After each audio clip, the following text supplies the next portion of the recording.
નમસ્તે મિત્રો, આપ જોઈ રહ્યા છો ભારતીય જનસંદેશ સમાચાર। હું છું દિનેશ કુમાર બાબરિયા, ભાવનગર। નમસ્કાર દર્શક મિત્રો, નવા વિડીયો સાથે આપ સૌનું હાર્દિક સ્વાગત છે। હું છું સોલંકી દર્શના।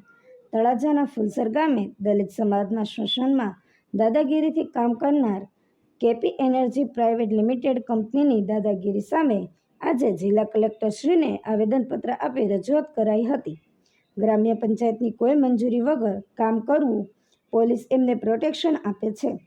તળાજા તાલુકામાં ઉંચેડી બાદ ફુલસર ગામે આજે કેપી એનર્જી કંપનીની દાદાગીરી સામે આવી રાજકીય વગદારના કારણે પોલીસ પણ લોકોને સાંભળવાના બદલે કંપનીના માણસોને સહકાર આપે છે।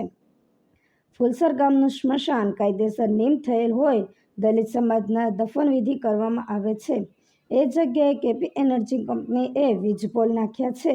ગ્રામ્ય પંચાયતના સભ્યોએ વિરોધ કર્યો છતાં રાજકીય વગના કારણે પોલીસ અને તેમણે સહકાર આપે છે। ગ્રામ્ય પંચાયતની કોઈ પણ પ્રકારની મંજૂરી વગર કામ કર્યું, પોલીસે વિરોધ કરનારની ધરપકડ કરી છે।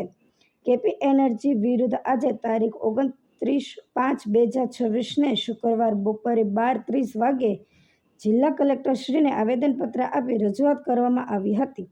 આ કાર્યક્રમમાં રાષ્ટ્રીય દલિત અધિકારી મંચના માવજીભાઈ સરવૈયા, જયશંકભાઈ સરવૈયા, સંજયભાઈ કટારિયા, માવજીભાઈ બોરીચા સહિત આગેવાનો ઉપસ્થિત રહ્યા હતા। Bureau chief Dinesh Kumar Babariya Gheti, reporter Jitendra Solanki.